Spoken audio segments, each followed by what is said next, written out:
আমেরিকার এই চাপায় দেওয়া যুদ্ধটা ধরেন আজকে এসে আপনি দেখতে পাচ্ছেন, কিন্তু ইরানের সাথে আমেরিকার যে বেইনসাফির ইতিহাস, এটা আপনি অনেক দিন ধরে, গত প্রায় ধরেন 50 বছরের উপরে আমেরিকার সাধ্য আছে এই যুদ্ধ মনে করেন যে 6 মাস চালানোর এই রেটে।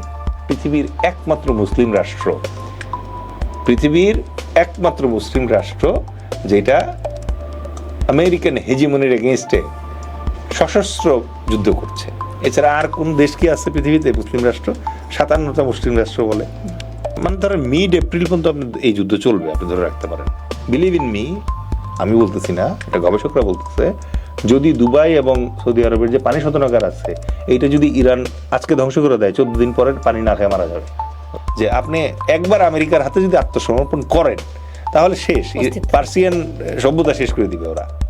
আমেরিকার একজন রিটায়ার্ড মেজর জেনারেল ইটন উনি বলছে যে আমি এখনো বুঝতেছি না যে আমেরিকা ইরানে কেন আক্রমণ করতেছে। ইসরায়েলকে ওখানে বাঁচায় রাখাটা পশ্চিমা স্বার্থের জন্য জরুরি, সুতরাং ইসরায়েলকে যদি বজায় রাখতে হয় তাহলে ইরানকে ধ্বংস করতে হবে। এই কারণে ধরেন ইরানের উপরে আগে থেকেই পরিকল্পনা করছে অ্যাটাক করা। তারপরে তারা কি হইলো, আলেকজান্ডার এসে ইনভেট করলো। তার মানে ইরানিয়ানরা, পার্সিয়ানরা আলেকজান্ডারকে ঠেকানোর অভিজ্ঞতা আছে তাদের। আয়াতুল্লাহ খোমেনি কোনো চোর ছিল না, খুনি ছিল না, উনি কোনো ধরেন চোরাগুপ্তা হামলা করে ডাকাত ছিল না, ওনার এগেনস্টে মানবাধিকার লঙ্ঘনের কোনো অভিযোগ কেউ করতে পারবে না। ওই লোকটা মারা গেছে। বাংলাদেশের পররাষ্ট্র মন্ত্রণালয় কি করলো? তারা নিন্দা জানাইলো ইরানের।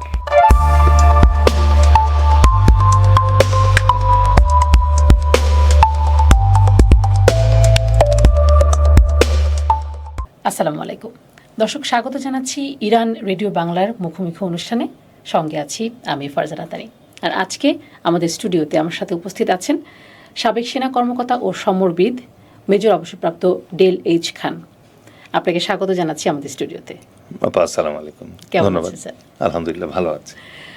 আমরা তো জানি যে এখন সবচেয়ে বেশি আলোচিত যে ঘটনা সেটি হচ্ছে আমেরিকা, ইসরায়েল এবং ইরানের যে যুদ্ধ অবস্থা সেটি, এবং সেটি নিয়ে পুরো বিশ্ব আসলে এটি নিয়ে ভাবছে এবং এটি নিয়ে আলোচনার শীর্ষে আমরা যদি বলি এই ঘটনাটি রয়েছে। একটু জানতে চাইব যে আসলে আমরা জানি যে আমেরিকা 1 মাসেরও বেশি সময় ধরে ইরানে হামলা করছিল, কিন্তু যখন আমরা দেখলাম যে ইরান এবং আমেরিকার আলোচনা বেশ জমে উঠেছে এবং তখন ধরে নেওয়া হচ্ছিল যে এই যুদ্ধটা হয়তো বা হবে না, কিন্তু আমরা দেখলাম যে হঠাৎ করেই আমেরিকা এবং ইসরায়েল মিলে ইরানের উপরে আক্রমণ করে বসলো। তাহলে কি প্রশ্ন আসে যে আমেরিকা দ্বিতীয়বারের মতো ইরানের সাথে প্রতারণা করলো কিনা? আমেরিকা আসলে কখনো প্রতারণা ছাড়া অন্য কিছু করে কিনা, এটাই হচ্ছে প্রশ্ন। সে এই বছরের জানুয়ারিতে ভেনেজুয়েলার প্রেসিডেন্ট মাদুরো এবং তার ওয়াইফকে কিডন্যাপ করে নিয়ে গেছে, এবং এই বছরই এসে ফেব্রুয়ারি মাসে সে ইসরায়েলের সাথে মিলে ইরানে আক্রমণ করছে। যেই ইরানে ঠিক গতবার একবার কিন্তু আক্রমণ করেছে এবং 12 দিন সে আক্রমণ করেছে। গতবার 12 দিন কেন আক্রমণ করলো? বলতেছিল যে ইরানের কাছে পারমাণবিক বোমা আছে। ঠিক আছে, তো ফার্স্ট প্রশ্ন হচ্ছে পারমাণবিক বোমা তো আরও 8-9টা দেশের আছে, ওদেরকে তো অ্যাটাক করতেছে না, তাই না? আবার ধরেন মজার ব্যাপার হচ্ছে যে এমন একটা যুদ্ধ, যেই যুদ্ধে আমেরিকার নিউক্লিয়ার পাওয়ার আছে, ইসরায়েলেরও নিউক্লিয়ার পাওয়ার আছে, কিন্তু ইরানের কিন্তু নিউক্লিয়ার পাওয়ার নাই।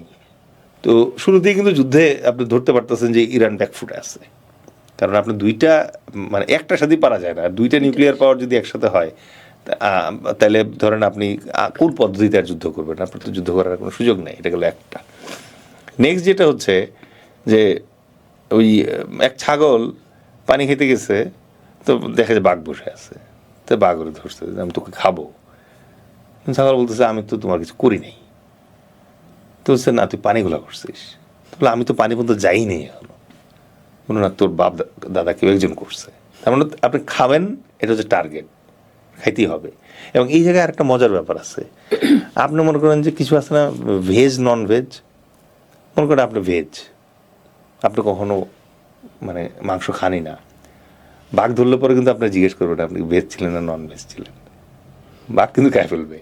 তো এখানে বাস্তবতা হচ্ছে ওইটাই, যে ইরানকে আক্রমণ আমেরিকা করতে হবে, এখন ইনেয়া বিনেয়া ছলে বলে যে কোনো কৌশলে সেটা করতে হবে। এর আগের বার যে 12 দিনের যুদ্ধ হলো গত বছর, তখন একই ঘটনা ঘটছে। এই ট্রাম্প বলতেছে যে আমি আলোচনা করতেছি, আলোচনার জায়গা মতো যাচ্ছে, এর ভিতরে আক্রমণ শুরু হয়ে গেছে। এবারও ঘটনা একই রকম। ট্রাম্প বলতেছে যে আলোচনা চলতেছে, নিউক্লিয়ার ডিল কাছাকাছি চলে গেছে। ওমান বলতেছে না, আমরা মনে হয় মোটামুটি সেটেল করে ফেলছি। মার্কো রুবিও বললো যে আমি আসতেছি, আগামী 2 দিনের ভিতরে মধ্যপ্রাচ্য ভিজিটে যাব। এর ভিতরে শুরু হয়ে গেল আক্রমণ। তো তার মানে হচ্ছে যে আমেরিকা যে শুধুমাত্র প্রতারক কান্ট্রি তা না, এরা ছল শট অসৎ একটা সভ্যতা। ঠিক আছে, কারণ এদের তো কোনো, এরা মাইগ্রেটেড হয়ে সবাই এসে ইয়ে করছে, তো এখন সব ধরনের দাগি আসামি মাইগ্রেটেড হতে হতে ওখানে গেছে। কিন্তু ট্রাম্পের সময় যেটা বেশি হচ্ছে, ট্রাম্পের সময় এটা মানে চরমে পৌঁছে গেছে। বাট ডোন্ট বিলিভ যে only Trump is doing this. এর আগে ইরাকে যে আক্রমণ করছে বুশ, সে তো বলছিল যে ইরাকের কি কেমিক্যাল ওয়েপেন আছে, তারপর দেখা গেল তো কিছুই নাই। সত্যিকার ঘটনা হচ্ছে ইরাকের তেলটা নেওয়া দরকার ছিল আর সাদ্দামকে মারা দরকার ছিল। তো এখন এই জায়গাটাতে এবার ইরানের যে ওভারঅল ক্রাইসিসটা, এই জায়গায় এই ক্রাইসিসটাতে আপনি মানে প্রথম প্রশ্ন যেটা করতে পারেন, অনেকেই যেটা জিজ্ঞেস করে যে হোয়াট উইমেন ওয়ান্টের মতো হোয়াট ট্রাম্প ওয়ান্টস, মানে ট্রাম্প আসলে কি চায় এখানে, মানে আটলান্টিকের ওই পাশে ওরে কি কামড়াইছে ইরান। তো মানে হোয়াইট হাউসের রিপোর্ট বলতেছে যে ইরানের চারপাশে যে মধ্যপ্রাচ্যের রাষ্ট্রগুলো আছে, ইরান এবং ইসরায়েলের চারপাশে, যেমন সৌদি আরব, বাহরাইন, কাতার, কুয়েত, সিরিয়া, লেবানন, জর্ডান, তারপরে হচ্ছে ধরেন এই পাশে কাতার, কুয়েত, জর্ডান, লিবিয়া, সিরিয়া, তো এরকম 8-9টা কান্ট্রি আছে। এই প্রত্যেকটা কান্ট্রিতে আমেরিকার ক্যান্টনমেন্ট আছে। ঠিক আছে, এই এখন ইরান যে ক্যান্টনমেন্টগুলোতে আক্রমণ চালাচ্ছে, এবং এই ক্যান্টনমেন্টগুলো ওখানে আছে সেই ধরেন মোটামুটি গালফ ওয়ারের পর থেকে শক্তিশালীভাবে ওখানে আছে। তো এই ক্যান্টনমেন্টগুলোর কারণ বোঝার জন্য গালফ ওয়ার একটু বুঝতে হবে। গালফ ওয়ার কার সাথে হইলো? ইরাকের এগেনস্ট হইলো। ইরাকের সাথে কীভাবে হলো? প্রথমে আমেরিকা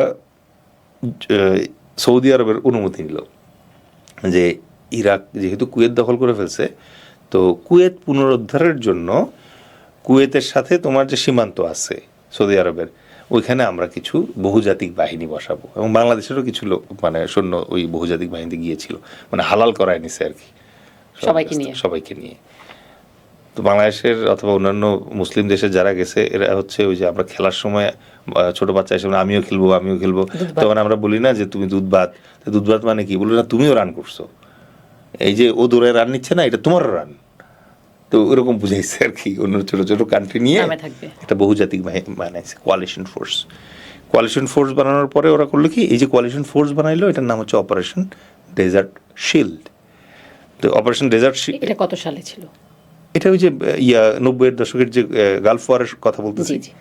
তো যখন যে ইরাককে আক্রমণ করলো, ইরাক যখন কুয়েত দখল করে ফেললো তখন, তো এরপরে যেটা হলো যে প্রথমে অপারেশন ডেজার্ট শিল্ড হচ্ছে বিল্ড আপ অপারেশন ছিল, মানে বহুজাতিক বাহিনী এনে ওখানে ট্যাঙ্ক দিয়ে সেট করা।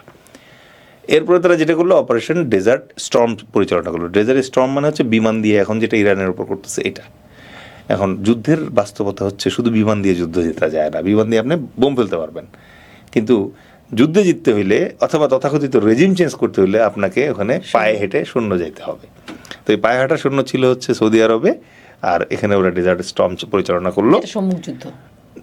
সম্মুখ যুদ্ধের পরে আসছে, আগে হচ্ছে ডেজার্ট স্টর্ম হচ্ছে আকাশ যুদ্ধ। আকাশ যুদ্ধের মাধ্যমে আগে আপনার এয়ার ডিফেন্স ধ্বংস করে দিচ্ছে ইরাকের। তারপরে এটা করতে গিয়ে একটা বোমা বেকায়দায় পড়ছে একটা স্কুলে, পরে 200 জন বাচ্চা মারা গেছিল। মারা যাওয়ার পরে বিশ্ব জনমত মানে বেশ তখন তাতায় উঠছে। তো প্রেসিডেন্ট বুশ অ্যাটলিস্ট ট্রাম্পের চেয়ে কম খারাপ ছিল, সে তখন বলছে আচ্ছা ঠিক আছে বাদ দাও, এই স্টর্ম বাদ দাও, রেদার এখন যেটা করো ওই সাদ্দামের স্কার্ট ক্ষেপণাস্ত্র যেগুলো ছিল এগুলো হান্ট করা শুরু করো। এই অপারেশন ওদিকে গেল। আর থার্ড ফেজে এসে যেটা হলো অপারেশন ডেজার্ট স্যাবের, মানে হচ্ছে কুয়েতটা যেখানে ছিল, কুয়েতে ইরাকি রিপাবলিকান গার্ডরা ছিল, তাদেরকে বোঝানো হইলো যে সমুদ্রের দিক থেকে অ্যাটাক আসবে, এরকম একটা আভাস দেওয়া হলো, কিন্তু সত্যিকার অর্থে অ্যাটাক ঢুকলো এদিক দিয়ে। ঠিক আছে, যেটা ফার্স্টে সৌদি আরব থেকে ইরাকের ভিতরে ঢুকে ডান দিকে টার্ন করে কুয়েত দখল করলো। মানে স্থল- স্থল অভিযান, যেটার কমান্ডার ছিল জেনারেল শোয়ার্টসকফ জুনিয়র। এটাকে বলে শোয়ার্টসকফের লেফট হুক, বাম হাতে হুক দেওয়া যেটা বলে। এটা কেন বুঝতে বললাম, এবারের যুদ্ধে আপনি দেখবেন যে এর আগের বছরের যুদ্ধ এবং এবারের যুদ্ধ যেটা হচ্ছে, এখন পর্যন্ত আমেরিকার কিন্তু ওই পদাতিক সৈন্য ওখানে নাই, তাই না? কিন্তু ওই উপসাগরীয় যুদ্ধ থেকে এখনকার সিনারিও ডিফারেন্স কি জানেন? ওই যে 8-10টা দেশে এখন ছোটো ছোটো ক্যান্টনমেন্টে কিন্তু সৈন্য বসায় রাখছে। তার মানে আপনি চিন্তা করেন ইরানে অ্যাটাক করবে, এটা কতদিন আগে থেকে প্ল্যান করছে। তো ওদের আমেরিকার যে প্ল্যান আছে, এই প্ল্যান সেই তখন থেকেই।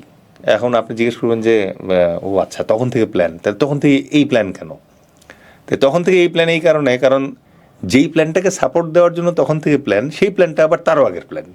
তো ওইটা বোঝার জন্য আপনি আবার প্রথম বিশ্বযুদ্ধে যেতে হবে। কিন্তু আজকে এই পরিস্থিতি হবে, সেটা আমেরিকা তখন কিভাবে বুঝবে, কিভাবে বুঝলো? আচ্ছা, এটা বোঝার জন্য তাহলে এই অংশটুকু আপনার বুঝতে হবে। প্রথম বিশ্বযুদ্ধের সময় থেকে সারা বিশ্বে যে ইহুদিরা ছিল, ইহুদিরা কিন্তু অনেক আগে থেকেই বিভিন্ন দেশে নিগৃহীত ছিল। স্পেশালি ইউরোপে ছোট ছোট বস্তি বানায় ওদেরকে রাখা হইতো। এবং শেক্সপিয়ারের একটা গল্প আছে, ইহুদি ব্যবসায়ী বনাম ইয়ার একটা গল্প, হ্যামলেট, ওই জায়গায়। তো ইহুদিরা ইউরোপে থাকতো এবং তাদেরকে সবাই খুব ঘৃণা করতো, এবং তাদেরকে ওরকম ইহুদিদের যে বস্তি আছে এটাকে বলতো গেটো। ওই গেটোতে থাকতো তারা, আর ওখানে বেঁচে থাকতো। তখন ইউরোপ একসময় চিন্তা করলো যে এই ইহুদিদেরকে কোথায় পাঠানো যায়, মানে কোন চিড়িয়াখানায় তাদেরকে রাখা যায়, ঠিক আছে? তার প্রেক্ষিতে প্রথম বিশ্বযুদ্ধের সময় বেলফোর্ড ডিক্লারেশন নামে একটা ডিক্লারেশন হইলো, যে ডিক্লারেশনে প্রমিস করা হইলো যে বর্তমান প্যালেস্টাইনের একটা জায়গায় ছোট্ট একটা অংশ তাদেরকে দেয়া হবে, ঠিক আছে? এখন বাংলাদেশে যেরকম রোহিঙ্গারা থাকছে, রোহিঙ্গারা যেরকম থাকতেছে। বাট তখনকার বাস্তবতা যেটা হচ্ছে যে শুধুমাত্র ওইটা না, আরও কয়েকটা অপশন ছিল। যেমন আরেকটা প্রস্তাব ছিল আর্জেন্টিনায় দেওয়ার, আচ্ছা, আরেকটা প্রস্তাব ছিল জিম্বাবুয়ে দেওয়ার। এরপরে এই ব্রিটিশরা মিলে চিন্তা করে দেখলো যে মধ্যপ্রাচ্যেই দিতে হবে। কেন দিতে হবে?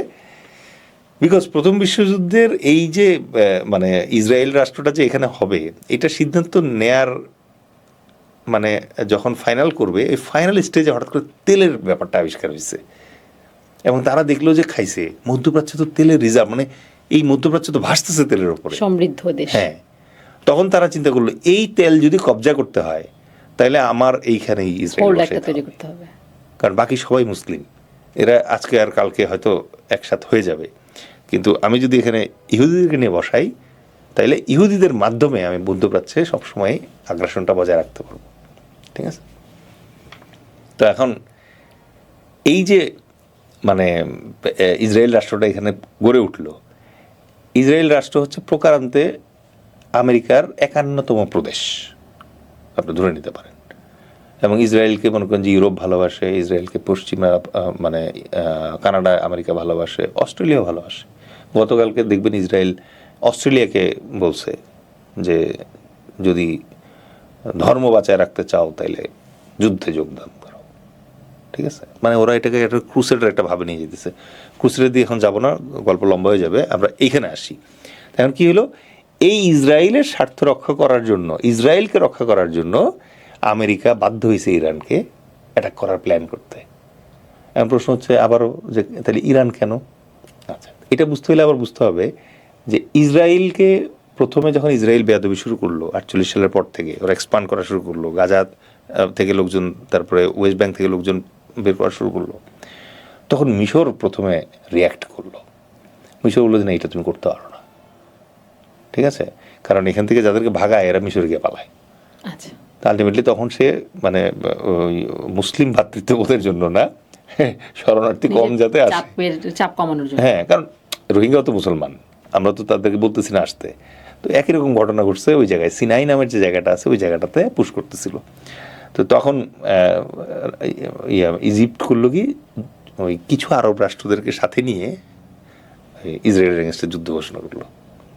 প্রথম আরব ইসরায়েল যুদ্ধ, সেকেন্ড আরব ইসরায়েল যুদ্ধ, তৃতীয় আরব ইসরায়েল যুদ্ধ, 3বার যুদ্ধ করে টায়ার্ড। কারণ প্রতিবারই যুদ্ধ জিততে নেয়, শেষ মুহূর্তে আমেরিকা এসে ইসরায়েলকে জিতায় দেয়। তো 3বার যখন মানে মায়ের খাওয়ার পরে কোমর মোটামুটি ভেঙে গেছে ওদের।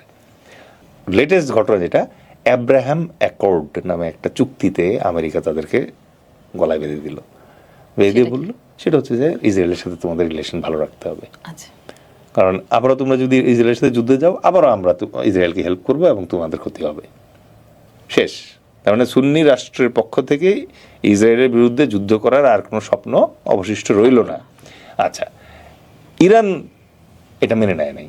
ইরান আবার করলো কি, ইসরায়েলের সাথে তো ইরানের কোনো বর্ডার নাই, একটু গ্যাপ আছে, বাট ইরান করলো কি, ইসরায়েলের এগেনস্টে লেবাননের হেজবুল্লাহ, তারপরে ইয়েমেনের হুতিস, প্যালেস্টাইনের হামাস, ইরাকের কিছু মিলিশিয়া গ্রুপ আছে, আর সিরিয়ার কিছু মিলিশিয়া গ্রুপ আছে, এদেরকে সে ফান্ডিং দিল, ট্রেনিং দিল, দিয়ে একটা প্রক্সি বাহিনী গড়ে তুলল, যারা সরাসরি ট্যাঙ্ক নিয়ে বিমান নিয়ে যুদ্ধ করে না, কিন্তু তারা কন্টিনিউয়াস ইসরায়েলের এগেনস্টে প্রেশার ক্রিয়েট করতেছে।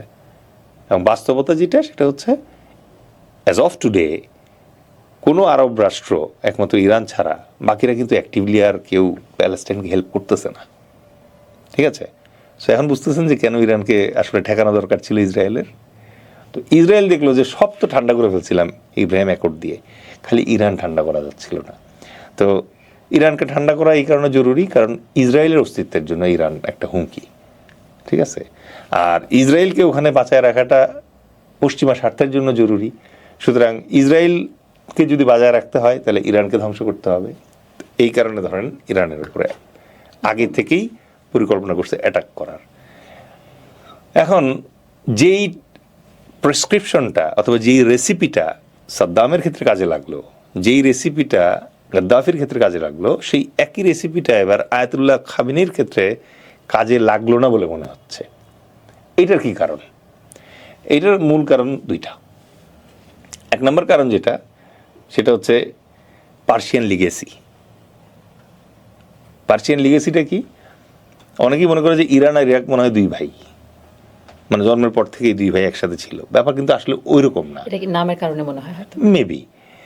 কারণ ইরান আগে থেকেই পার্সিয়ান সভ্যতা থেকেই একটা স্বাধীন দেশ, এবং এই বাগদাদ একসময় ইরানের আন্ডারেই ছিল। ঠিক আছে? বসরা, বাগদাদ, এগুলো সব ইরানিয়ান পার্সিয়ান ইয়াতে ছিল। এখন ইরানের আপনি যদি সভ্যতার কথা চিন্তা করেন, শুরুটা যদি ধরেন সাইরাস দ্য গ্রেটের সময় থেকে, তারপরে তারা কি হইল, আলেকজান্ডার এসে ইনভাইট করলো। তার মানে ইরানিয়ানরা, পার্সিয়ানরা আলেকজান্ডারকে ঠেকানোর অভিজ্ঞতা আছে তাদের। তারপরে আসলে হচ্ছে ধরেন ইসলামিক ইনভেশন। ইসলামিক ইনভেশন মানে হচ্ছে ইরানের সাথে কিন্তু আমাদের খালিদ বিন ওয়ালিদে যুদ্ধ করছে। বাট ওই জায়গায় যেটা হয়েছে যে ইসলাম যেহেতু রাষ্ট্র দখল করতে যায় নাই, ধর্মগত কারণে ওখানে ছিল, এবং ধর্ম অ্যাকসেপ্টেড হয়েছে ওদের ওখানে। তো 1980 থেকে 88 সাল পর্যন্ত ইরাক আর ইরান যুদ্ধ করলো সাদ্দাম মিলে, এবং এই যুদ্ধে প্রায় 2 লাখ ইরানি মারা গেছে ইরাকের কেমিক্যাল অ্যাটাকের কারণে। এবং ইরান তখন আরও ক্লোজ একটা কান্ট্রি ছিল, তখন ইভেন রাশিয়া, তারপর অন্যান্য কান্ট্রি যারা আছে তারাও ইরানের এগেনস্টেই যুদ্ধ করছে, এবং যুদ্ধ করছে মানে হচ্ছে তারা ইরাককে সহায়তা করছে। তা 8 বছর পরে যুদ্ধ শেষ হয়েছে। এখন ইরানের ভেতরে ওই শক্তিটা আস্তে আস্তে এভাবে গড়ে উঠছে। ঠিক আছে? এবং সাদ্দামের কেস এবং গাদ্দাফির কেস, তারপরে ওমর আল বশির প্রেসিডেন্ট ছিল হচ্ছে সুদানের, মুরসি মিশরের, এদের কেসগুলো দেখার পরে আমার ধারণা এটা যে ইরানিয়ানরা এই আয়াতুল্লাহ সিস্টেমটা ডেভেলপ করলো, যেখানে আপনি একজনকে মেরে ফেললে পরেও চেইনে আরও লিডারশিপ অবশিষ্ট থাকে যারা এসে টেক ওভার করতে পারে এই জায়গায়। তো এই কারণে এই যে রেসিপিটা, আমেরিকান রেসিপি অফ মানে রেজিম চেঞ্জ, এইটা সম্ভবত এবার কাজ করলো না।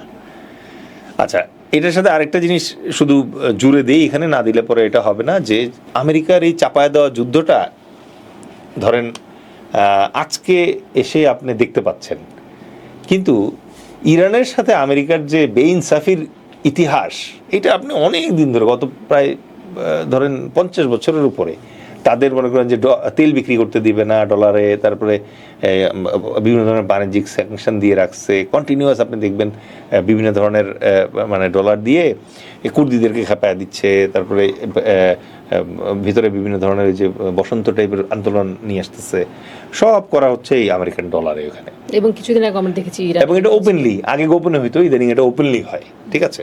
আচ্ছা, এর ফলে আবার একটা ভালো সুবিধা হয়েছে, সেটা হচ্ছে ইরানের সরকার এবং জনগণ, স্পেশালি 79 সালের রেভলিউশনের পরে, সালের রেভলিউশনের পর থেকে ইরান আস্তে আস্তে প্রস্তুতি নেওয়া শুরু করলো, কারণ তারা জানতো যে আমেরিকা আজকে অথবা কালকে অ্যাটাক করবে। কারণ ওই যে আমি যেটা বললাম, পার্সিয়ান সভ্যতার অভিজ্ঞতা লব্ধ। ধরুন বাংলাদেশ যদি হইতো তাহলে তো দিল্লি চলে যেত সবাই মিলে, কিন্তু ওরা আবার যায় না, ওরা থেকে যায়। মানে ইরান জানতো যে আমেরিকা অ্যাটাক করবে। এবং মজার ব্যাপার হচ্ছে এইবার গিয়ে টের পাওয়া যাচ্ছে যে ইরান কিন্তু দীর্ঘদিন ধরে তাদের মিসাইল, ড্রোন এগুলো পাইল আপ করছে। কারণ আজকে যে ইরান যুদ্ধ করতেছে, আপনি লক্ষ্য করে দেখবেন যে পৃথিবীর একমাত্র মুসলিম রাষ্ট্র যেটা আমেরিকান হেজিমনির এগেনস্টে সশস্ত্র যুদ্ধ করছে। এছাড়া আর কোন দেশ কি আছে পৃথিবীতে মুসলিম রাষ্ট্র? 57টা মুসলিম রাষ্ট্র বলে। তো এই জাতীয় জায়গাগুলোতে এসে ইরানের বাস্তবতা যেটা, সেটা হচ্ছে যে আপনি চান বা না চান, ইরান গত 50 বছর ধরে অথবা 30 বছর ধরে অথবা 20 বছর ধরে জানতো যে দুইটা জিনিস জানতো। একটা জানতো যে আজকে অথবা কালকে আমেরিকা অ্যাটাক করবে, আর আরেকটা জিনিস জানতো আমেরিকা যখন অ্যাটাক করবে তখন আসলে তাকে একলা যুদ্ধ করতে হবে। এই যে চীন, রাশিয়া, মুসলিম বিশ্ব, এরা কেউই তার পাশে তখন থাকবে না, এবং না থাকার কারণও আছে। তো এখন ইরানের যে তেল উৎপন্ন হয়, এই তেলের 1 নম্বর বায়ার হচ্ছে চায়না। ঠিক আছে, চায়নার যাতে শক্তিশালী না হয় তাহলে উপায় কি? এই মুহূর্তে চায়না শক্তি পাচ্ছে কার মাধ্যমে? ইরানের মাধ্যমে। মানে ইরানকে যদি থামায় রাখা যায় তাহলে চায়নাকে তেলটা দেওয়া বন্ধ করা যাবে। তাহলে কি এর পেছনে আসলে যুক্তরাষ্ট্র, আমেরিকার স্বার্থ ছিল, বা নাকি আসলে ইসরায়েলের পাতা ফাঁদে তারা পা দিল? না, এই জায়গাটায় ধরেন আমেরিকা শুধুমাত্র ইসরায়েলের পাতা ফাঁদে পা দিবে অত বুদ্ধিমান বোধহয় আমেরিকানরা না। ঠিক আছে, ওই ইসরায়েলও তার জন্য উসিলাই মাত্র। তার মানে ওই যে বলে না যে ধ্যান জ্ঞান সব হচ্ছে রিসোর্স। আপনি একটা জিনিস মনে রাখবেন, পৃথিবীতে কোনো যুদ্ধ রিসোর্সের ক্যালকুলেশন ছাড়া হয় নাই। ইভেন ক্রুসেডের কথা অনেকে বলে যে এটা ধর্মযুদ্ধ, আসলে এটা রিসোর্সের যুদ্ধ, বুঝলেন নাই? মানে এই জেরুজালেম দখল করতেই হবে খ্রিস্টানদেরকে, এরকম তো কোনো ইয়ে ছিল না, কসম খেয়া লাগে নাই। এটার পিছনে রিসোর্স ছিল, এটার পিছনে কূটনীতি রাজনীতি যেটা ছিল সেটা রিসোর্সের পিছনে। ইভেন আপনি জেনে হয়তো অবাক হবেন, মশলার জন্য যুদ্ধ হয়েছে দীর্ঘদিন পৃথিবীতে। ঠিক আছে, সো রিসোর্স হচ্ছে মেইন ইস্যু। আরেকটা বিষয় আপনি বলছিলেন যে ইরানে যেই লিডারশিপের যে জায়গাটা, এখানে একটা চেইন বা পাইপলাইন তারা তৈরি করে রেখেছে। আমরা দেখেছি যে ইরানের সুপ্রিম লিডার বা জেনারেলদের যখন নিহত হওয়ার খবর আমরা আন্তর্জাতিক সংবাদ মাধ্যমে দেখলাম, সেটা হচ্ছে তারা নিহত হওয়ার পরের দিন। কিন্তু আবার দেখলাম যে প্রথম প্রহরেই তারা জেনে গিয়েছিল যে সুপ্রিম লিডার বা প্রতিরক্ষা মন্ত্রী বা সেনাপ্রধানরা মারা গেছেন। তাহলে কার নির্দেশে এবং কিভাবে আক্রান্ত হওয়ার মাত্র আধা ঘন্টার পরেই তারা পাল্টা হামলা শুরু করেছিল? না, এটা মানে যে কোনো রাষ্ট্রে, ইভেন যে কোনো বাহিনীতেই এই জিনিসটা এভাবে দেয়া থাকে যে, যেমন ধরেন প্রধানমন্ত্রী যদি দিল্লি পালায়া যায় তাহলে কে নেক্সট প্রধানমন্ত্রী হবে, এটা কিন্তু একটা আইডিয়া দেওয়া থাকে। স্পিকার যদি রাষ্ট্রপতি যদি না থাকে তাহলে শপথকে পড়াবে, এটা দেয়া থাকে, এটা সিস্টেমে দেওয়া থাকে। তো একই রকমভাবে ইরানের ক্ষেত্রে, ইরান ধরেন গত বছর একবার আক্রান্ত হয়েছে, এবং এই বছরও কিন্তু আক্রমণ, এই চোরাগুপ্ত আক্রমণ হয় নাই। আমেরিকান জাহাজ আসছে, বসছে, ওরা রেডি হয়েছে, টাইম দিছে, আলোচনা হচ্ছে, নিউক্লিয়ার আলোচনা, তারপরে অ্যাটাক হয়েছে। সো তারা এই যথেষ্ট সময় পাইছে যে পরবর্তী লেয়ার অফ লিডারশিপ। আমার তো মনে হয় ইরানের মতো কান্ট্রিতে at least 5 layer of leadership ready রাখা উচিত। যে প্রথম লেয়ার তো মনে করেন যে মারা গেছে প্রথম ইয়েতে, এখন ধরেন রেজিম তো চেঞ্জ হয় নাই এখনো, মানে ধরেন মিড এপ্রিল পর্যন্ত আপনি এই যুদ্ধ চলবে, আপনি ধরে রাখতে পারেন। ঠিক আছে, যুদ্ধ তো চলতেছেই, মানে আমেরিকা, ইরান এবং ইসরায়েলের যেটা আছে ছোট ছোট খুটখাট তো আমেরিকা তো ঘোষণা দিয়েছে এটি প্রয়োজন হলে সারা জীবন চালিয়ে যাবে, এবং ইসরায়েলও বলেছে আমাদের দীর্ঘ সময়টাকে চালিয়ে নিয়ে যাওয়ার সক্ষমতা রয়েছে। শোনেন, সমর বিজ্ঞানের ভাষায় একটা কথা বলে যে এই যুদ্ধের যে ট্যাকটিক্স আছে এটা নিয়ে মানে আলোচনা করে হচ্ছে যারা অ্যামেচার। ঠিক আছে, যারা প্রফেশনাল এক্সপার্ট, যারা গুরু, যারা তারা আলোচনা করে লজিস্টিক নিয়ে।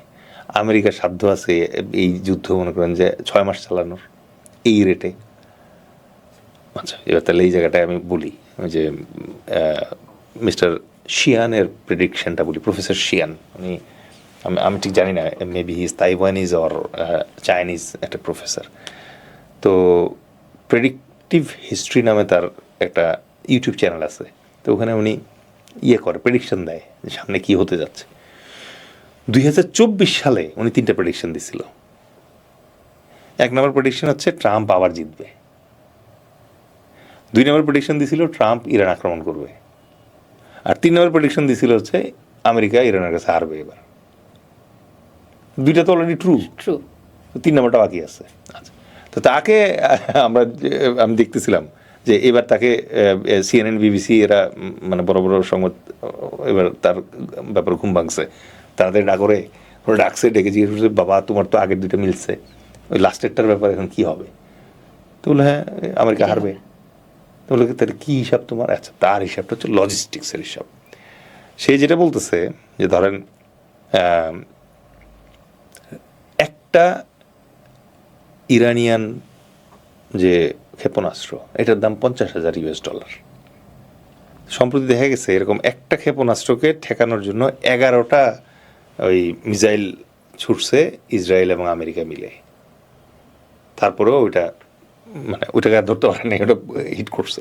এবং আবার এই সম্প্রতি সামাজিক যোগাযোগ মাধ্যমে একটা খবর আপনি দেখেছেন কিনা যে ইরান ছবি এঁকে রেখেছিল বিমানে, ওটা আসছে 3D ওটাতে, যদিও ওইটা আমি একটু confuse, I am not sure এটা সত্য কিনা, এটা নিয়ে আমার ডাউট আছে। কারণ আমি ফেসবুকের ছবিতে যদি দেখে বুঝি এটা 3D পেইন্টিং, তাইলে মনে করেন যে ড্রোন থেকে কেন বোঝা যাবে না? আই এম এ ট্রেন্ড, মনে করেন যে আপনি আকাশ থেকে যে ছবিটা আছে এটা কীভাবে অ্যানালাইসিস করতে হয়, মানে আমি যেহেতু আর্টিলারি অফিসার আমি এটার উপর ট্রেনিং প্রাপ্ত। এই ভুল হওয়ার কথা, এটা হওয়ার কথা না। আচ্ছা, যেটাতে আসতেছিলাম এবার, যে একটা ইরানি ড্রোন সেটাকে ঠেকানোর জন্য 11টা মিসাইল দেওয়া হচ্ছে, সরি ইরানি মিসাইলকে। তো ইরানি মিসাইলটার দাম কত? $50,000। আর এই যে 11টা মারলো এক একটার দাম হচ্ছে $1 মিলিয়ন। তাহলে $50,000 একটা মিসাইল ঠেকানোর জন্য $11 মিলিয়ন খরচ হইল এই জায়গায়, তাই না? এই খরচের টাকা তো সৌদি আরবরা দেয় আমেরিকাকে, গালফ কান্ট্রিগুলো মিলে তাকে এই টাকাটা দেয়। তো কতদিন দিবে এটা? আচ্ছা, এগুলো 1 নম্বর। 2 নম্বর হচ্ছে খুব চমৎকার একটা জায়গায় আপনি হিট করছেন। 2 নম্বর যেটা, সেটা হচ্ছে এই যে 11টা মিসাইল খরচ হলো কমে গেল না?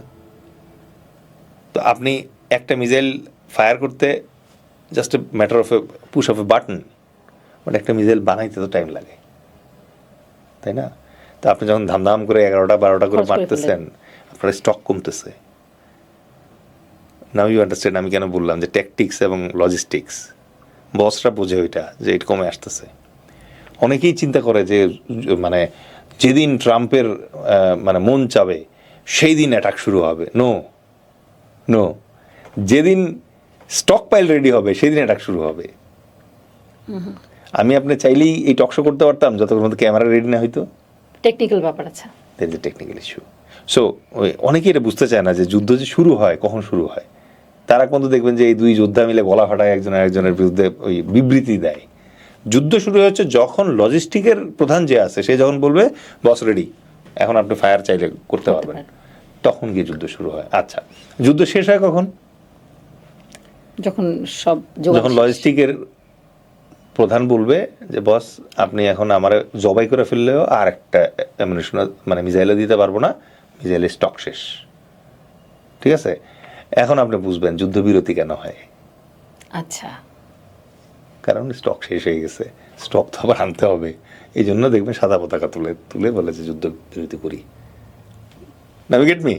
আচ্ছা, তো আমেরিকা যে বলতেছে যে অনন্তকাল যুদ্ধ করবে এখানে, ওইটা ওর সম্ভব না, কারণ ওর ইকোনমি সাপোর্ট দিবে না। 2 নম্বর কারণ যেটা, সেটা হচ্ছে এই যুদ্ধ তো সে কংগ্রেসের সাথে কথা বলেই শুরু করে নেই। তো অলরেডি সে ইমপিচড হওয়ার ধান্দায় পড়ে আছে। কার রেজিম যে কে চেঞ্জ করে ফেলতেছে আল্লাহ মালুম। মানে এবার হয়তো আপনি দেখবেন যে মানে আসছিল খামেনি রেজিম চেঞ্জ করতে, নিজের রেজিম চেঞ্জ হয়ে গেছে। কারণ মিড টার্ম ইলেকশন এই নভেম্বরে। আচ্ছা, নভেম্বরে মিড টার্ম ইলেকশনের জন্য খরচ আছে, প্রিপারেশন আছে। এই প্রিপারেশনের জন্য টাকা দরকার ছিল, সেই টাকা ইসরায়েল দিবে বলছিল, সেই জন্যই তো ইসরায়েলের পক্ষে যুদ্ধটা করতে আসছিল। আইসা তো এখন ফেসে গেছে সে। তো এখন এই লজিস্টিশিয়ান পয়েন্ট অফ ভিউ থেকে আমেরিকার পক্ষে এই যুদ্ধ আর 6 থেকে 8 সপ্তাহের বেশি চালানোটা প্র্যাকটিক্যালি পসিবল না। ঠিক আছে, কিন্তু এই 6 থেকে 8 সপ্তাহে সে কিন্তু মোটামুটি মানে এই বিমান আক্রমণের মাধ্যমে ইরানকে ছাতু বানায় ফেলবে। এখন প্রশ্ন আসে যে মানে যেই ক্ষয়ক্ষতিটা আসলে ইরানের হলো এটা নিশ্চয়ই অনেক বেশি অনেক বেশি। ইসরায়েলের তুলনায়।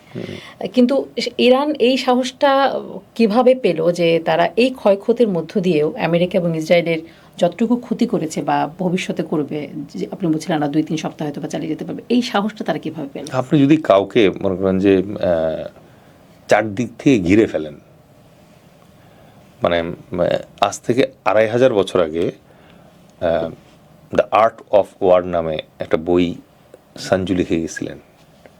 তো ওই বইয়ের উপরে আমার একটা কমেন্ট্রি আছে। আমার যারা দর্শক আছেন, আমার যারা ফ্যান ফলোয়ার্স আছেন, তারা এই বইটার কারণে আমাকে চেনে অনেকে।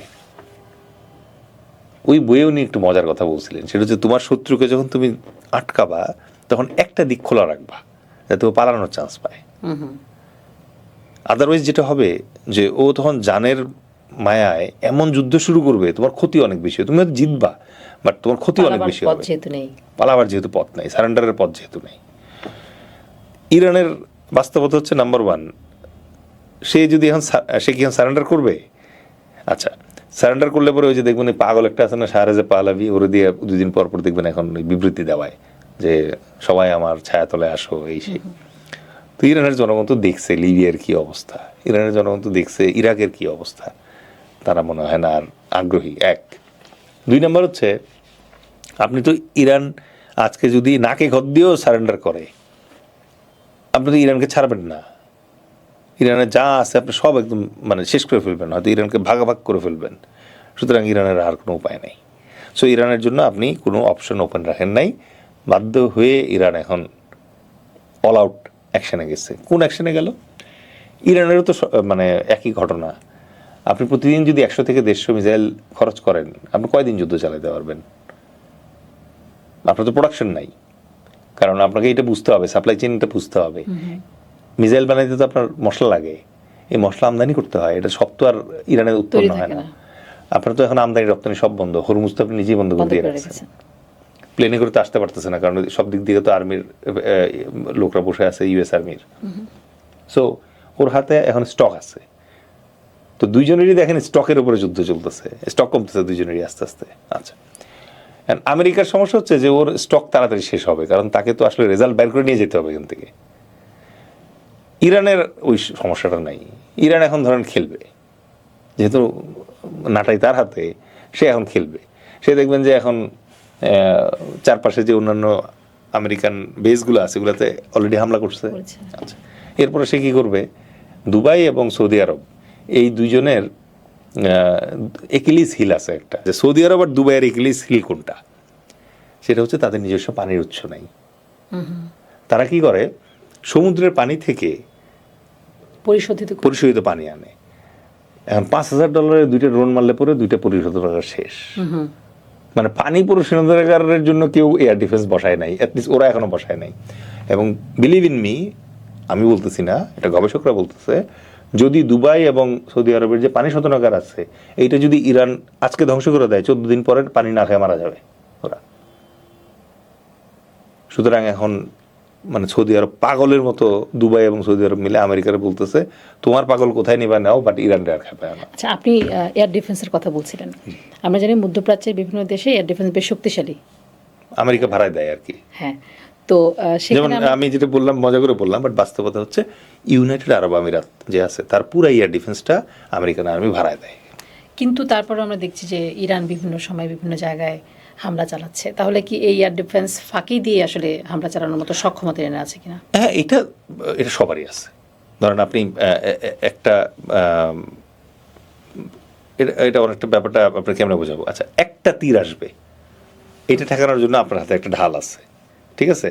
তো আপনি যখন জানেন যে দিক দিয়ে তীরটা আসতেছে, আপনি এটাকে ঠেকাইতে পারলেন। বাট একসাথে যখন 10টা তীর আসবে 10 দিক থেকে, তখন 2টা আপনার গায়ে লাগবেই। আচ্ছা, এই পুরো সিস্টেমটা এভাবেই কাজ করে।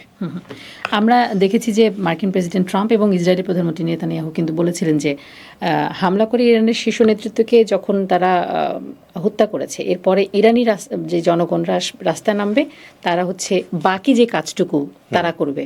রেজিম চেঞ্জের যদি চিন্তাভাবনা থেকে থাকে তাহলে সেই 2 ধরনের ঘটনাই ঘটছে এই জায়গায়। হ্যাঁ, একটা হচ্ছে যে যখন আয়াতুল্লাহ খামেনি মারা গেছে, তখন কিছু কিছু ছোট ছোট শহর আছে যেসব জায়গায় আনন্দ ফুর্তি হয়েছে, ঠিক আছে? স্পেশালি ধরেন লস অ্যাঞ্জেলস, লন্ডন, এইসব জায়গায় যেসব জায়গায় ধরেন এই যে মাইগ্রেটেড ইরানিয়ানরা আছে তারাও আনন্দ উচ্ছ্বাস করছে, এবং এর একটা বাইরে মাইগ্রেটেড যারা আছে তাদের ভিতরে যারা আনন্দ করতেছে তারা হচ্ছে ওই যে শাহরেজা পেহলেভির সময় যারা দেশ ছাড়তে বাধ্য হয়েছিল। কিন্তু শেষ পর্যন্ত আমরা দেখি যে তারা সরকারের পক্ষে অবস্থান নিয়েছে বেশিরভাগ। ওটা আসতেছি, সরকারের পক্ষে যে অংশটা আছে ওইটা একটা অংশ যারা বাইরে বসবাস করে, সো ওরা আনন্দ পাচ্ছে। আর দেশের ভিতরে যারা আছে এদের ভিতরে কিছু আছে, ধরেন সব দেশেই তো দেখবেন কিছু ওই যে আল্ট্রা মডার্নিস্ট থাকে না, তাদের কোনো কিছু ভাল লাগে না এই জায়গায়, মনে হয় যে মানে ধর্মটা খারাপ, রাষ্ট্রটা খারাপ, তাদের কাছে সমকামিতা অনেক বেশি মানে আকর্ষণীয় মনে হয়, যদিও মাথায় ওদের এটা কাজ করে না যে সবাই যদি সমকামী হয়ে যায় তাহলে সভ্যতা টিকবে কেমনে। সো এই জাতীয় লোকজন কিছু কিন্তু ইরানেও আছে। সো এরা হচ্ছে ধরেন মানে আয়াতুল্লাহ খামেনি অথবা রেজিম চেঞ্জের ব্যাপারে খুশি হচ্ছিল, বাট মোস্ট অফ দ্য ইরানিয়ানস যারা আছে তারা কিন্তু এখনও রেজলিউট, কারণ তারা এইটা টের পাইছে যে আপনি একবার আমেরিকার হাতে যদি আত্মসমর্পণ করেন তাহলে শেষ, পার্সিয়ান সভ্যতা শেষ করে দিবে ওরা।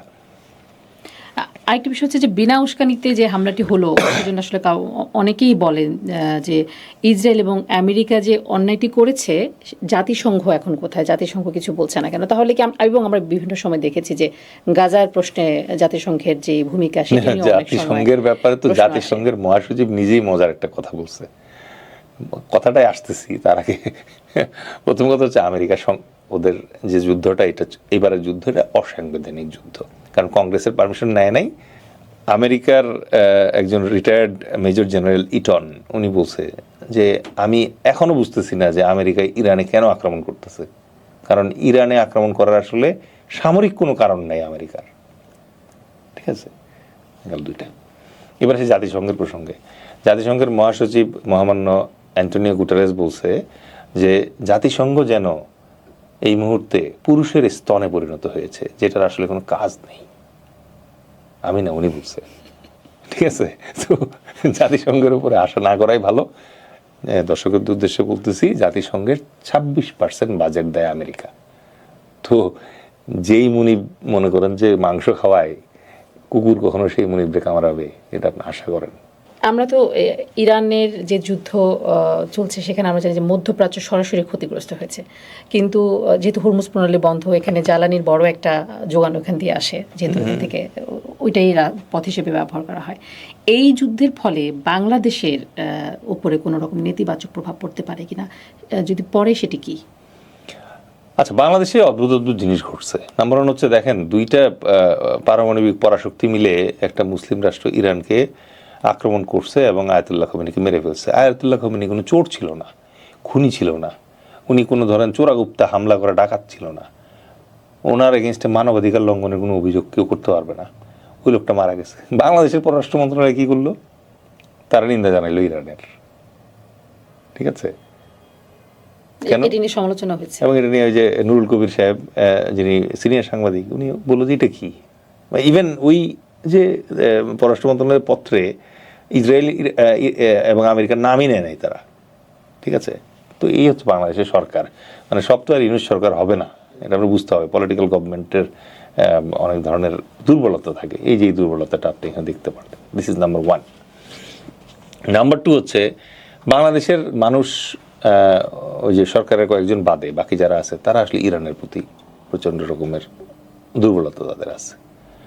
এটা বহিঃপ্রকাশ আমরা করছি, বাট সরকারের অনেক ধরনের সীমাবদ্ধতা থাকে। ধরেন আমেরিকার কূটনৈতিক ব্যাপার থাকে, ডলারের রাজনীতির ব্যাপার আছে, রিজার্ভ জব্দ হয়ে যাবে ওই ভয় আছে, আমেরিকার নাম নিলে পরে দাঁত পড়ে যাবে এরকম ভয় আছে। সো ওগুলো বাদ দিলাম। এবার আসছি হচ্ছে ইম্প্যাক্টের ব্যাপার, আপনি যেটা বললেন। নাম্বার ওয়ান ইম্প্যাক্ট যেটা, সেটা হচ্ছে হরমুজ বন্ধ হয়ে যাওয়ার কারণে হরমুজের মাধ্যমে যে তেল আসে, এই তেলের প্রবাহটা বন্ধ হয়ে যাচ্ছে। এবং বাংলাদেশ কিন্তু কাতার থেকে এলএনজি আমদানি করত।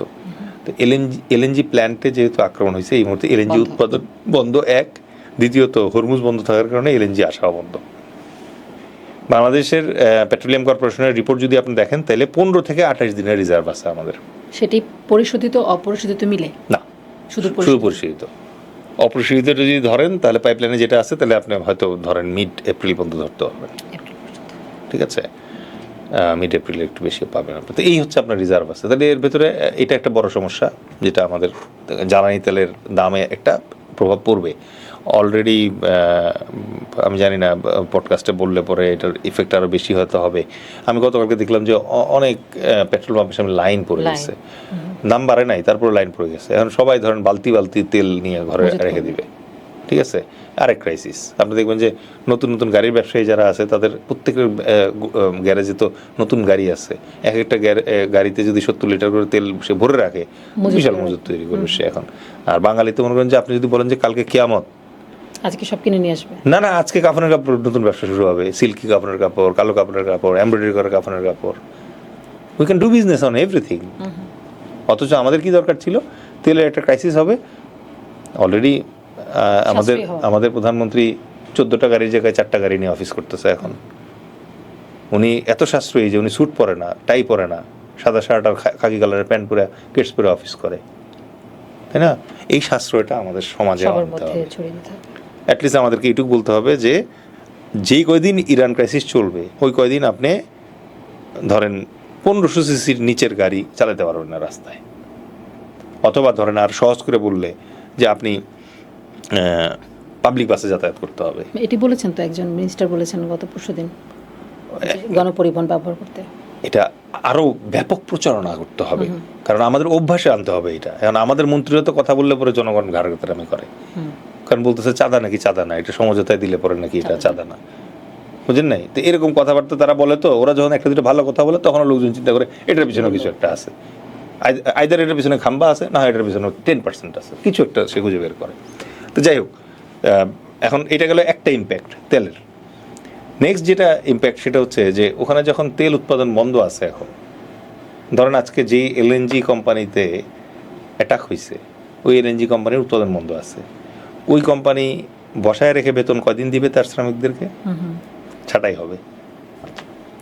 ছাঁটাই হলে পরে সবচেয়ে বেশি ছাঁটাই কোন দেশে হবে? সবচেয়ে বেশি ছাঁটাই হবে বাংলাদেশের, কারণ বাংলাদেশের শ্রমিকরা হচ্ছে সবচেয়ে অদক্ষ শ্রমিক মধ্যপ্রাচ্যে, ঠিক আছে? মানে এরা হচ্ছে আনস্কিল্ড আর সেমি স্কিল্ড লেবারের টপে হচ্ছে বাংলাদেশ, সুতরাং এরা সবাই ছাঁটাই হবে। আচ্ছা, ছাঁটাই হলে পরে এরা কই যাবে? ফ্লাইট তো বন্ধ, তেমন ওখানে আটকা পড়বে। আচ্ছা, যখন আটক খুলে যাবে তখন কোথায় আসবে? দেশে আসবে। দেশে আসার পরে ধরেন বাংলাদেশে প্রবাসী আছে টোটাল প্রায় 2 কোটি, তার ভিতরে মধ্যপ্রাচ্যে প্রবাসী আছে অ্যারাউন্ড 80 লাখ। তা 80 লাখের ভিতরে যদি 10 লাখও ধরেন একসাথে হুড়মুড় করে ঢুকলো, এই 10 লাখের জন্য সরকারের কোনো পরিকল্পনা আছে? নাই। তো মানে আল্লাহ তো অনেকদিন চালাইছে, না আল্লাহ জানে বাকিটা চালাবে কিনা। আদারওয়াইজ এরা যখন আসবে তখন কিন্তু একটা ক্রাইসিস ক্রিয়েট হবে।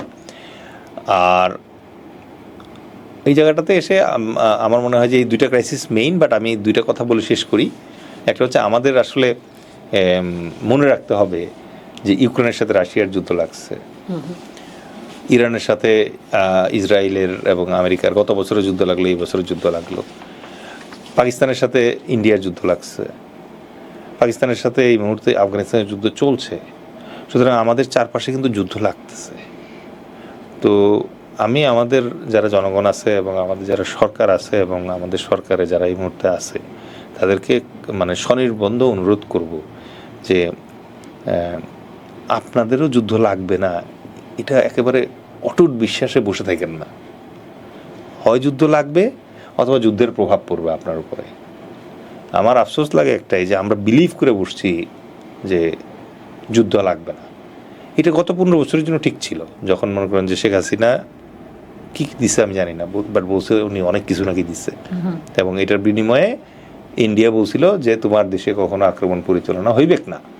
তো এই আস্থা তো এখন আর নাই, তার মানে যে যুদ্ধ লাগতে পারে, যুদ্ধের প্রভাব আসতে পারে। এখন এই প্রিপারেশনটা আমাদের নাই। আপনি একটা হাসপাতালে গিয়ে জিজ্ঞেস করেন যে ভাই কালকে যুদ্ধ লাগলে পরে আপনার যে জেনারেটর আছে এবং তেল আছে এটা দিয়ে আপনার আইসিইউ কয়দিন চলবে? নাই প্রিপারেশন। আপনি যদি একটা বিল্ডিংয়ে গিয়ে টিভি সেন্টারকে গিয়ে জিজ্ঞেস করেন যে যুদ্ধের সময় আপনার টিভি কীভাবে চলবে, ওই প্রিপারেশন নাই। আপনি যদি কাউকে জিজ্ঞেস করেন যে আচ্ছা ধরেন হরমুজ আগামী 6 মাস খুলবে না, আপনার প্ল্যান কি? ব্যাকআপটা কি? ব্যাকআপ প্ল্যান কি? নাই। ঠিক আছে? তো আমি এই জন্যই সরকার, জনগণ এবং পলিটিক্যাল পার্টি যারা আছে, কারণ পলিটিক্যাল নেতৃবৃন্দের কথা তো শুনে লোকজনরা, তাদেরকে অনুরোধ করব যে কৃচ্ছতার শুরুটা করি আমরা এখন থেকে। এর বিকল্প নাই, এর বিকল্প নাই, কারণ আমাদের দেশে তেল উৎপন্ন হয় না। সুতরাং যেই জিনিসটা আমাকে আমদানি করে টিকে থাকতে হয়, সেইটার প্রতিটা ফোটার সঠিক ব্যবহার এনশিওর করাটা খুব জরুরি। এখানে অপচয় করা মানে হচ্ছে আমাদের, এবং এটা সমন্বিত কাজ। এটা কারো অবশ্যই আপনি ধরেন এসি একটু কম ব্যবহার করেন, আপনি কল্পনা করেন এখন আপনার যখন তেলের ঘাটতি হবে, তখন আপনার প্রায়োরিটি কী হবে? প্রায়োরিটি হচ্ছে আপনার ডলার কমে যাবে। ডলার আসে দুইটা মতো জায়গা থেকে, একটা হচ্ছে ফরেন রেমিটেন্স যেটা আছে, বাইরের যারা আমার প্রবাসী আছে তারা পাঠায়, আর একটা হচ্ছে গার্মেন্টস রেমিটেন্স। দুইটাই হুমকির মুখে। এখন গার্মেন্টস যদি আপনি চালু রাখতে না পারেন তাহলে তো হবে না। এখন যখন আপনার তেল কম আসবে তখন কিন্তু বিদ্যুৎ উৎপাদন কমে যাবে। তাহলে কম উৎপাদিত বিদ্যুৎ দিয়ে তাহলে আপনি কি আপনার এই বিয়ের আলোকসজ্জা করবেন নাকি ফ্যাক্টরিগুলোতে কারেন্ট দিবেন? এই সিদ্ধান্ত তো আপনি নিব না, এটা কে নিবে? সরকার নিবে। তো সরকারকে এখন ওই জায়গাটায় উদ্যোগী হইতে হবে যে ভাই আমার এখন রেশনিংয়ে যেতে হবে। রেশনিংয়ে গেলে পরে তুমি একটু লোডশেডিংয়ের ভেতর দিয়ে যাবা আর তুমি একটু প্রায়োরিটি পাবা, এই আর কি। জি, অসংখ্য ধন্যবাদ আপনাকে আমাদের সাথে যুক্ত হওয়ার জন্য। দর্শক, এই ছিল আমাদের আজকের ইরান রেডিও বাংলার মুখোমুখি অনুষ্ঠান থেকে সাথে থাকার জন্য ধন্যবাদ সবাইকে।